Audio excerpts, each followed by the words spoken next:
Dear students, जय Shri Krishna. BSTC first year का 8th paper पर्यावरण अध्ययन शिक्षण अपन पढ़ने जा रहे हैं। इसकी यूनिट 4 और 5th, चौथी और 5वीं यूनिट अपन पढ़ेंगे। इसके महत्वपूर्ण क्वेश्चंस को अपन हल करेंगे। यूनिट 4 है अधिगम योजना निर्माण एवं गतिविधि संचालन। यूनिट 5 इसका नाम है पर्यावरण अध्ययन में मूल्यांकन। हमारे चैनल को सब्सक्राइब करें, लाइक करें, शेयर करें और अच्छा लगे तो कमेंट करें। इसमें इम्पोर्टेंट क्वेश्चंस का संकलन मैं आपके लिए लेके आया हूँ। आप इनको ध्यान से पढ़ना, समझना। पहला क्वेश्चन, पर्यावरण शिक्षण अधिगम योजना बनाते समय किन किन बिंदुओं पर विचार करना जरूरी है। पर्यावरण शिक्षण अधिगम के लिए एक योजना बनाते हैं, उस समय किन किन बिंदुओं पर विचार करना हमारे को आवश्यक है, उस पर अपन उसका आंसर लिखते हैं। पर्यावरण शिक्षण अधिगम के उद्देश्यों को प्राप्त करने के लिए 3 प्रकार की योजना बनाई जाती है। 3 प्रकार की पाठ योजना बनाई जाती है। एक तो वार्षिक योजना, एक इकाई योजना और एक पाठ योजना। 3 प्लान होते हैं। पर्यावरण शिक्षण अधिगम के उद्देश्यों को प्राप्त करने के लिए 3 योजना बनाई जाती है, अर्थात सभी विषयों के लिए 3 योजना बनाई जाती है। वार्षिक, इकाई और पाठ योजना, यानी कि एनुअल प्लान, यूनिट प्लान और लेसन प्लान। पर्यावरण की विभिन्न इकाइयों को कब व कैसे करवाना है, इस पर विचार कर लेना आवश्यक है कि हमें इन इकाइयों को कब और कैसे करवाना है, इस पर विचार करना है। वार्षिक योजना में पढ़ाए गए पाठ और बालकों ने जो सीखा है उसे हमारी डायरी में लिखना अति आवश्यक है। वह शिक्षक स्वयं आकलन भी करते चलें कि बालक ने कितना सीखा और हमने उस बालक को कितना सिखाया है। बालकों को सृजनात्मक अभिव्यक्ति का अवसर मिले। गतिविधि आधारित अधिगम योजना, जिसमें पढ़ाई व पाठ्यक्रम को गतिविधि से जोड़ना चाहिए, लेकिन कोई भी योजना सख्त व कठोर नियमों से नहीं बंधी हो। इसमें परिवर्तन की गुंजाइश होनी चाहिए। कक्षा में बालक की सीखने की गति को ध्यान में रखकर योजना बनाई जानी चाहिए। ये सारे उस अधिगम योजना जो बनाते हैं उसमें ये सारे गुण होना जरूरी है, तभी वो वार्षिक योजना, तभी वो शिक्षण अधिगम योजना सही अर्थ में सही तरीके से बन पाएगी। दूसरा क्वेश्चन, सामुदायिक संसाधन की सूची बनाकर के इसकी उपयोगिता लिखिए। ये भी इंपॉर्टेंट क्वेश्चन है। नाम से स्पष्ट है, समुदाय है ना, समुदाय विशेष है। सामुदायिक संसाधन ऐसे संसाधन जहाँ समुदाय मिलकर के काम करते हैं, वो सामुदायिक संसाधन होता है। इसको मानव संबंधी संसाधन में बांट सकते हैं, जैसे मानव के रस्म, रीति रिवाज, परंपराएं, सभ्यता, संस्कृति, इसमें ये शामिल किए जाते हैं। भौतिक संसाधन, बांध है ना, भौतिक फिजिकल बांध, मैदान, नदी, नाले, फसलें, समुद्र आदि इस भौगोलिक संसाधन के अंतर्गत आते हैं। आर्थिक संसाधन, डाकघर, कारखाने, बैंक, व्यापारिक केंद्र है ना, ये सामुदायिक केंद्र हैं। सामुदायिक केंद्र हैं क्योंकि डाकघर में भी काफ़ी पब्लिक आती जाती है, कारखाने, बैंक, व्यापारिक केंद्र में। ऐसे ऐतिहासिक संसाधन हैं, मंदिर है, मस्जिद है, खंडर है, शिलालेख हैं, ये आदि इसमें ऐतिहासिक संसाधनों में आते हैं। सांस्कृतिक संसाधन, पुस्तकालय, संग्रहालय, रेडियो केंद्र, दूरदर्शन केंद्र, ये सांस्कृतिक केंद्र कहलाते हैं, सामुदायिक केंद्र। अब इनकी हमारे जीवन में क्या उपयोगिता है शिक्षा के क्षेत्र में, तो जैसे सार्वजनिक पुस्तकालय, लाइब्रेरी है, वाचनालय है, ये हमारे दैनिक जीवन में, हमारे सार्वजनिक जीवन में ये काम आते हैं। दूसरा, पंचायत, नगरपालिका, डाकघर, प्राथमिक चिकित्सा केंद्र, ये सब हमारे दैनिक जीवन में काम आने वाली संसाधन हैं। तीसरा, चिड़ियाघर व संग्रहालय, इसको भी हम सामुदायिक संसाधन में सम्मिलित कर सकते हैं और इनका हमारे दैनिक जीवन में काफ़ी उपयोग है। मेले व पर्व, वार्ताएं व विचार। क्वेश्चन नंबर 3, शिक्षण में नियोजन क्यों आवश्यक है? किसी भी क्षेत्र की अपन बात करें तो उसमें प्लानिंग बहुत ज़रूरी है, नियोजन बहुत ज़रूरी है। तो ऐसे ही शिक्षण में नियोजन क्यों आवश्यक है, इसके लिए किन किन बिंदुओं को दृष्टिगत रखना आवश्यक है? महत्वपूर्ण प्रश्न है। शिक्षण में नियोजन विद्यालय में शिक्षण प्रक्रिया को उद्देश्यनिष्ठ बनाने तथा निर्धारित उद्देश्यों की पूर्ति के लिए जरूरी है। इसमें विषय के संपूर्ण पाठ्यक्रम को विद्यालय की समस्त गतिविधियों के विभिन्न स्तर को ध्यान में रखकर नियोजित किया जाता है। अर्थात विद्यालय की जो शिक्षण प्रक्रिया है उसका जो उद्देश्य है उसको उद्देश्यनिष्ठ बनाने के लिए और निर्धारित उद्देश्यों की पूर्ति के लिए शिक्षण नियोजन बहुत जरूरी है। शिक्षण नियोजन हेतु कौन कौन सी बातें जो ध्यान में रखनी है वो है, नंबर 1, उपलब्ध समय का अनुमान। हमारे पास समय कितना उपलब्ध रहेगा उसी के अनुसार प्लानिंग करनी कि साल में कितनी छुट्टियां आएगी, कितना वर्किंग डेज होगा, उसके अनुमान को ध्यान में रखते हुए, यानी कि हमारे पास कितना समय उपलब्ध है उसके अनुमान के अनुसार शिक्षण की योजना बनाई जानी चाहिए। दूसरा, पाठ्यक्रम का व्यवहारिक खंडों में विभाजन करना। पाठ्यक्रम जो सिलेबस जो है उसको खंडों में विभाजित करना और पाठ्यक्रम खंडों व उपलब्ध समय में सामंजस्यता होनी चाहिए कि जिस हमने इकाइयों में बांटा है पाठ्यक्रम को तो वो उसमें उसको हम जब पूरा करवाएंगे तो हमारे पास उपलब्ध समय पूरा है कि नहीं है, उसके बीच में सामंजस्यता है कि नहीं है, और जिस समय हम इस कठिन या किसी सरल टॉपिक को लेने जा रहे हैं उस समय कौन सा रहेगा, है ना। तो उसके बारे में भी हमारे पास ये तारतम्यता होनी चाहिए, सामंजस्य होना चाहिए कि हमारा जो पाठ्यक्रम का जो खंड है, हमारे पास समय है, उसके बीच में सामंजस्य है कि नहीं, इसको भी हमें ध्यान रखना होता है। चौथा, विषय वस्तु एवं उद्देश्यों में तादात्म्य स्थापित करना।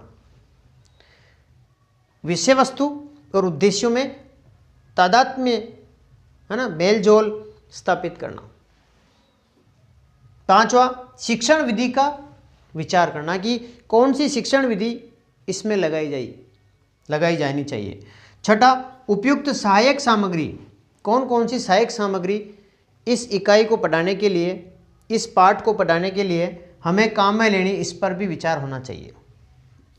सातवां, गृह कार्य पर विचार कि हम बच्चों को कितना गृह कार्य देना है और कितना वो बच्चे कर पाएंगे, इस पर विचार करना जरूरी है। आठवां बिंदु जिसका हमें ध्यान रखना है, मूल्यांकन का स्वरूप कौन सा होना चाहिए। हम जो लास्ट में बालक का मूल्यांकन करेंगे उसमें उसका स्वरूप कौन सा होना चाहिए, इस पर भी विचार होना चाहिए। चौथा क्वेश्चन, साक्षात्कार का आशय स्पष्ट कीजिए। बहुत बार क्वेश्चन आया हुआ है, इंटरव्यू है ना, साक्षात्कार इंटरव्यू ऐसी बातचीत या वार्तालाप जो किसी उद्देश्य को लेकर की जाती है, जो किसी एम को लेकर की जाती है, ऐसी वार्तालाप तथा जिसका रूप और सार्थक होता है, साक्षात्कार कहलाता है। सार्थक रूप है ना, वार्तालाप का सार्थक रूप ही साक्षात्कार है। अब आता है पांचवा, मूल्यांकन की अवधारणा को संक्षेप में बताइए। इवोल्यूशन की अवधारणा, कंसेप्ट को समझाइए।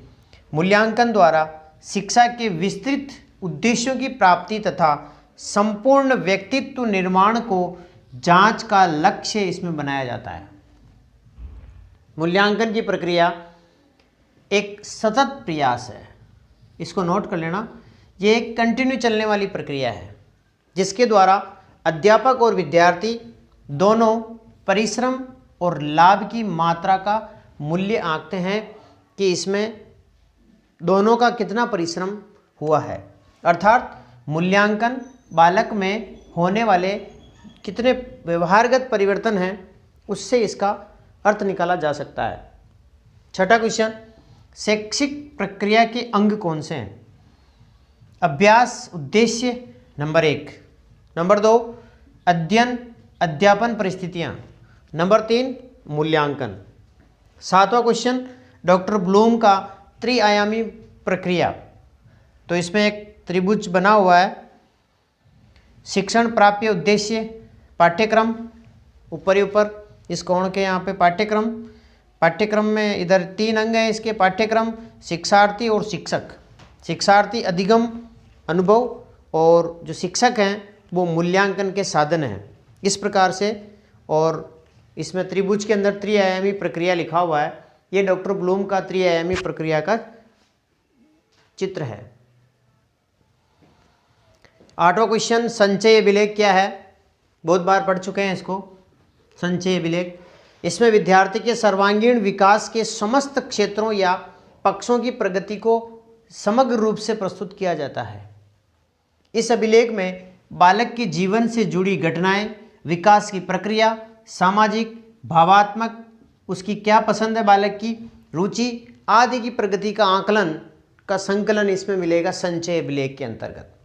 इसमें अध्ययन काल की सूचनाएं मिलेगी, बालक की उपस्थिति का विवरण मिलेगा, बालक के सतत कार्य का इसमें आपको देखने को मिलेगा।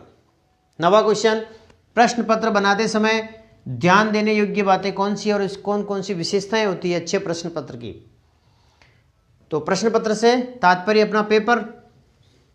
अब आपके पेपर को उठा के देख लीजिएगा, उसमें आप क्या क्या चाहते हो वही चीज़ वही इसका आंसर होगा। और ये प्रश्न पत्र आ गया तो मैं आपको सभी को समझा दूं कि पेपर की भाषा सरल, बोधगम्य और स्पष्ट होनी चाहिए। प्रश्न पत्र में ऐसा कोई भी प्रश्न नहीं होना चाहिए जो बोधगम्य नहीं हो, जिसको हम समझ नहीं सके। यानी कि सरल होना चाहिए, उसकी भाषा बोधगम्य और स्पष्ट होनी चाहिए। नंबर 2, वो एक उद्देश्य आधारित हो। प्रश्न पत्र उद्देश्य आधारित हो। प्रश्न पत्र के निर्देश स्पष्ट हो कि ये ऐसे करना है, इसको लघुतरात्मक या इस तरह से इसके निर्देश हमें स्पष्ट दिखाई देने चाहिए उसमें। चौथा, उत्तर सीमा भी स्पष्ट होनी चाहिए कि 20 शब्दों का है, 50 शब्दों का है, कौन सा क्वेश्चन है। पांचवा, कठिनाई का स्तर का निर्धारण भी होना चाहिए, उसी के अनुरूप होना चाहिए। प्रश्नों में विकल्प होना चाहिए। प्रश्न पत्र ब्लूप्रिंट पर आधारित होना चाहिए। इसकी एक ब्लूप्रिंट आती है, उस ब्लूप्रिंट के आधार पर प्रश्न पत्र का निर्माण होना चाहिए और इसकी विशेषताएं इनमें से ही निकलेगी। 10वां क्वेश्चन, सतत एवं व्यापक मूल्यांकन की विशेषताएं क्या है और इसके डीमेरिट्स कौन कौन से, दोष क्या हैं? बहुत महत्वपूर्ण प्रश्न है। यह मूल्यांकन सत्र के दौरान लगातार चलता रहता है। सतत एवं व्यापक मूल्यांकन, सतत कंटिन्यूस है ना, एंड कॉम्प्रिहेंसिव इवैल्यूएशन CCE है ना, यह सत्र के दौरान लगातार चलता रहता है तथा बालक की शैक्षणिक उपलब्धियों को मूल्यांकित करता रहता है। इसकी विशेषताएं पहली, CC में क्या होता है, सतत एवं व्यापक मूल्यांकन में बालक में रटने के स्थान पर समझने की योग्यता की वृद्धि होती है। दूसरी विशेषता, मूल्यांकनकर्ता बालक की शैक्षिक उपलब्धियां एवं योग्यताओं का उचित मूल्यांकन करता है। तीसरा, बालक को इससे अच्छे परिणाम मिलते हैं। सतत एवं व्यापक मूल्यांकन से बालक को रिजल्ट अच्छे प्राप्त होते हैं, पॉजिटिव प्राप्त होते हैं। परिणाम चौथा है, परिणाम विश्वसनीय होते हैं। पांचवा, इससे गुणात्मक विकास संभव है। छठा, इससे प्रगति के अवसर शीघ्र प्राप्त होते हैं। बालक की जो प्रगति के अवसर हैं, प्रोग्रेस की, वो शीघ्र प्राप्त होते हैं। अब इसके डीमेरिट्स कौन से हैं? दोष क्या है? नंबर 1, छात्र शिक्षक अनुपात कम होने पर ही ये सतत एवं व्यापक मूल्यांकन लागू है। यदि शिक्षक छात्र अनुपात ज़्यादा है तो ये बहुत ही कठिन हो जाता है इसको लागू करना। दूसरा, इसमें समय व धन भी ज़्यादा लगता है। तीसरा, इसमें बालक अधिक अंक प्राप्त कर लेता है, ये दोष है। चौथा, शिक्षक इसमें पक्षपात कर सकता है, भाई भतीजावाद करने के चांसेस हैं। पांचवा, ये आपसी सहयोग के बिना सफल नहीं हो सकती। 11वां क्वेश्चन, आकलन से क्या तात्पर्य है ना? ऑब्जर्वेशन से क्या तात्पर्य है, ये क्यों किया जाता है, किसका किया जाता है और कब किया जाता है? महत्वपूर्ण प्रश्न है। बालक की उपलब्धि की गुणवत्ता की जांच करना, बालक की उपलब्धि की गुणवत्ता की जांच करना, क्वालिटी की जांच करना, विभिन्न विषयों में उनकी उपलब्धि की जानकारी इकट्ठा करके उसकी व्याख्या करना आकलन से तात्पर्य है। आकलन की प्रक्रिया सारगर्भित होनी चाहिए। आकलन क्यों करना चाहिए? बच्चे की प्रगति के लिए, उसके परिवर्तन का पता लगाने के लिए आकलन करना चाहिए। दूसरा, बालक की व्यक्तिगत और विशेष जरूरत को पहचानने वास्ते। तीसरा, प्लानिंग बनाने के लिए, योजना बनाने वास्ते। चौथा, कक्षा की सीखने सिखाने की प्रक्रिया को बेहतर बनाने के लिए। पांचवा, बच्चों की प्रगति अभिभावकों तक पहुंचाने के क्रम में। छठा, बच्चों के सिखाने व विकास में मदद के वास्ते। किसका और किस बारे में आकलन? बच्चों के कौशल और रुचियों आदि के बारे में, रुचियों के बारे में। एक निश्चित अवधि में बच्चों के सीखने और व्यवहार में परिवर्तन के बारे में आकलन करना चाहिए। कब करना चाहिए? दिन प्रतिदिन के आधार पर भी आकलन किया जा सकता है और सावधिक पीरियोडिकल अवधि के आधार पर भी आकलन किया जा सकता है। 15 दिन, ये महीने में 1 बार 2 बार, इस तरीके से अवधि में भी आकलन किया जा सकता है बालक का। 12वां क्वेश्चन बहुत महत्वपूर्ण, ब्लूप्रिंट क्या है? आधार पत्र इसको हिंदी में कहते हैं। कोई भी पेपर जो बनता है, आपको मैं समझा दूं ब्लूप्रिंट क्या है। कोई भी पेपर, प्रश्न पत्र जो बनता है वो ब्लूप्रिंट के आधार पर बनता है। पहले ब्लूप्रिंट बनाया जाता है कि उस पाठ्यक्रम में कितने ज्ञानात्मक प्रश्न उस प्रश्न पत्र में आएंगे और उस पेपर में अवबोधात्मक प्रश्न कितने होंगे, ज्ञानोपयोग के कितने होंगे, कौशलात्मक के कितने होंगे। प्रश्न पत्र के निर्माण में ब्लूप्रिंट की आवश्यकता है। इसमें उद्देश्य, विषय वस्तु और प्रश्न के प्रकारों को सम्मिलित रूप से लिखा जाता है। उद्देश्य, ये विषय वस्तु और ये प्रश्न के प्रकार, 3 चीज़ें इसमें मेन को सम्मिलित रूप से लिखा जाता है। कौन कौन सी? उद्देश्य, ज्ञानात्मक, अवबोधात्मक, ज्ञानोपयोग, कौशलात्मक। ये क्या हो गया? ये उद्देश्य हो गए प्रश्न पत्र निर्माण के। विषय वस्तु इधर लिखी जाएगी, क्रम संख्या और विषय वस्तु, और ये प्रश्नों के प्रकार। देखो, ये निबंधात्मक, लघुत्तरात्मक, अति लघुत्तरात्मक और वस्तुनिष्ठ प्रश्न, ये चारों प्रकार सभी में हैं। ब्लूप्रिंट का परीक्षा में आ सकता है कि ब्लूप्रिंट बना के बताइए, तो ये इस तरह से एक प्रारूप आपको दिया गया है, यह ब्लूप्रिंट का प्रारूप है। शिक्षण उद्देश्य पर अंक भार का निर्धारण, ज्ञान, अवबोध, ज्ञानोपयोग, कौशल, ये शिक्षण उद्देश्य है। इस पर अंक भार का निर्धारण किया जाता है। इसमें विषय वस्तु पर अंक भार का निर्धारण किया जाता है कि भाई इस विषय वस्तु का, इस पाठ का ये इतने अंक होंगे। प्रश्नों के प्रकार पर अंक भार निर्धारण होता है। 3 चीज़ों होती, शिक्षण उद्देश्यों पर अंक भार का निर्धारण, विषय वस्तु पर अंक भार का निर्धारण और प्रश्नों के प्रकार पर अंक भार का निर्धारण। प्रश्नों के प्रकार वस्तुनिष्ठ, अति लघुत्तरात्मक, निबंधात्मक और लघुत्तरात्मक। अब ये ब्लूप्रिंट इस तरह से बनाते हैं, इसको आधार पत्र कहते हैं। सबसे पहले विषय, कौन से विषय का बना रहे हैं, कक्षा किस क्लास का बना रहे हैं और इसका पूर्णांक क्या है। फिर आता है ये इस तरह से बनाना है विषय वस्तु, फिर विषय वस्तु का मतलब पाठ का नाम 1 2 3 कौन कौन से पाठ हैं, ज्ञानात्मक, अवबोधात्मक, ज्ञानोपयोग, कौशलात्मक और टोटल। इसमें निबंधात्मक, लघुतरात्मक, अति लघुतरात्मक, वस्तुनिष्ठ प्रश्न, निबंधात्मक, लघुतरात्मक, अति लघुतरात्मक, वस्तुनिष्ठ प्रश्न, वापस ज्ञानोपयोग में निबंधात्मक, लघुतरात्मक, अति लघुतरात्मक, वस्तुनिष्ठ। इस प्रकार से फिर नोट लगाया जाता नीचे कि कोष्टक के अंदर प्रश्नों की संख्या व बाहर अंक भार दर्शाया गया है। और समझा दीजिएगा कि नी का मतलब निबंधात्मक प्रश्न, ले का मतलब लघुतरात्मक प्रश्न, ए और ले का मतलब अति लघुतरात्मक प्रश्न और व का मतलब वस्तुनिष्ठ प्रश्न, और नीचे हस्ताक्षर निर्माता किया जाता है।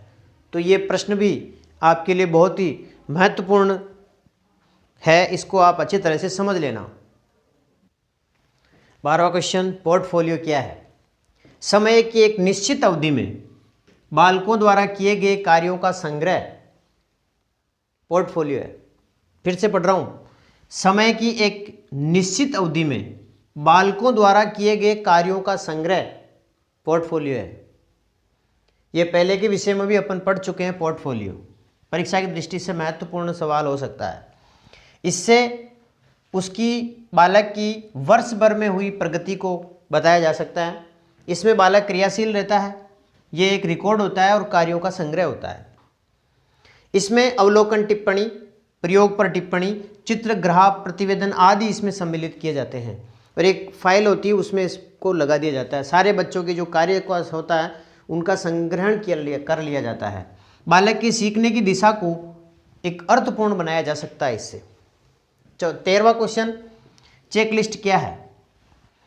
सीखे गए का परिणाम आकलित करने, सीखने की परफॉर्मेंस को आकलित करने में चेकलिस्ट उपयोगी है। आपने ये पूरे जो क्वेश्चंस पढ़े हैं ये महत्वपूर्ण सवाल हैं, महत्वपूर्ण क्वेश्चंस हैं, इनको आप अच्छी तरह से समझ लें। हमारे इस वीडियो को अच्छा लगे तो कमेंट करना, शेयर भी करना, और मैं आप सभी का बहुत बहुत धन्यवाद ज्ञापित करता हूँ।